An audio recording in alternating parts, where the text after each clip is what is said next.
All right, let's dive right in. In the next few minutes, we're going to break down a skill that, believe it or not, most companies are desperate for: creative thinking.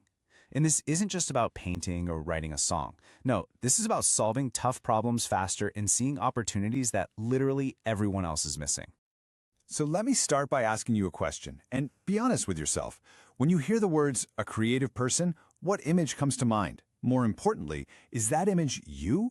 Or is it someone else? An artist, a musician, maybe some famous inventor? You know, if you pause there for a second, you are definitely not alone. So many of us have this lingering belief that creativity is some kind of exclusive club, a rare gift that you're either born with or you're not. But that one single idea, it's one of the biggest roadblocks to our own innovation. But that idea is just wrong. I absolutely love how the great Maya Angelou put it. You can't use up creativity. The more you use, the more you have. It's like a muscle, right? The more you work it out, the stronger it gets. So hey, let's consider this your first workout.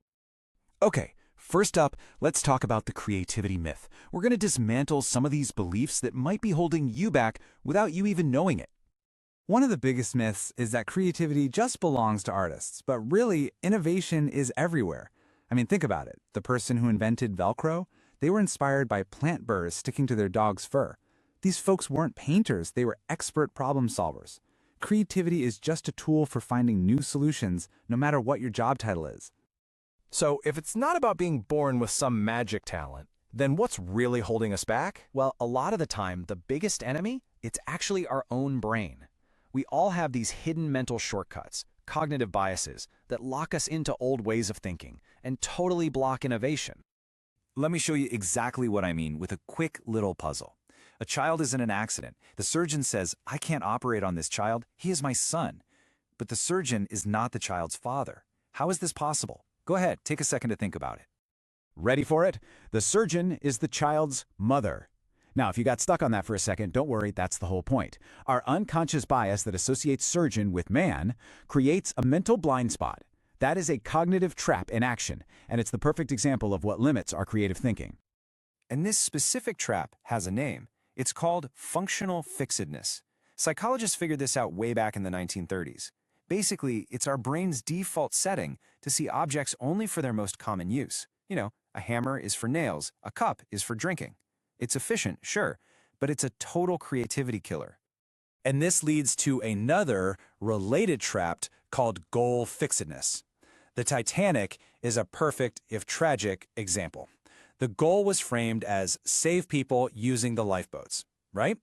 So that narrow focus automatically made the iceberg the enemy. But what if the goal was just keep people out of the freezing water? Suddenly, the iceberg itself could have been a solution, a giant floating island to ferry people onto while they waited for rescue. Okay, so how do we actually fight back against these mental shortcuts? Well, you need a toolkit. And the first part of that toolkit is all about learning to see the world differently. Tool number one is something called combinational creativity. And the core idea here is that true innovation almost never comes out of thin air. Instead, it's about connecting ideas that already exist, just in a new way. Think about it. Someone combined a camera and a doorbell, and boom, Ring was born. It's all about connection, not magic. But here's the kicker. The real power of this comes from how far apart the ideas you're connecting are. The bigger the delta, or difference, the better. You combine two similar things, like a spoon and a fork, and you get a small improvement, the spork. But combine two totally different things, like a plant burr and fabric, you get a revolutionary leap, Velcro. The bigger the gap you can bridge, the more groundbreaking the idea. So, how can you force yourself to do this? Try the generic parts technique. First, just break an object down into its most basic components. A candle isn't just a candle, it's a cylinder of wax and a string wick. See? By stripping away the label and what it's supposed to do, you see what it actually is. And that simple shift can shatter functional fixedness and open up a world of new possibilities. All right, so we've got tools for seeing differently. Now let's add some tools for thinking differently. These are mental models that can help you reframe pretty much any problem you're up against. This next one is so simple, it's almost funny, but it is incredibly powerful. Just do the opposite. You might remember that old Seinfeld episode where George Costanza decides to do the exact opposite of every single one of his instincts, and suddenly his life gets amazing. Well, that method, sometimes called inversion, is a fantastic way to challenge your assumptions and find possibilities you were completely ignoring. This idea of systematically flipping things on their head is actually part of a bigger framework called Scamper. Think of it like a 7-question checklist for innovation. You take any product, any service, any idea, and you just run it through these questions. Can I substitute something? Can I combine it with something else? Can I adapt it? Each question is like a little prompt designed to break the rules and help you find something new. Okay, so using these tools every now and then is great, but when you make it a real habit, you start to build something way more powerful. Creative velocity. And what is creative velocity? Well, it's pretty much the superpower we're all after. It's the ability to generate great, valuable ideas quickly and efficiently, on demand. It's about turning innovation from this random, lucky lightning strike into a reliable habit you can count on.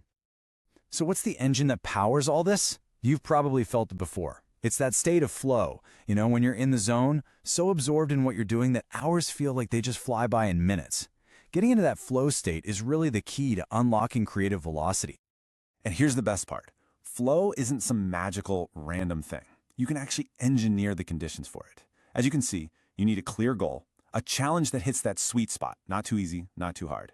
You need to actually be interested in it, and this one's huge. You need a distraction-free environment. And that environment, it isn't just your physical space. It's your headspace, too. As the futurist Jason Silva points out, regulating your own mood is a massive part of this. Being in a positive, open state of mind actually primes your brain for the kind of flexible thinking that leads to those big breakthroughs. So let's just pull this all together. Here's the bottom line. Creativity is not some magic you're born with. It is a trainable skill. It's a process that starts by busting the myths, spotting your own mental traps, and then just consistently using practical tools to see and think differently. And guess what? You now have that toolkit.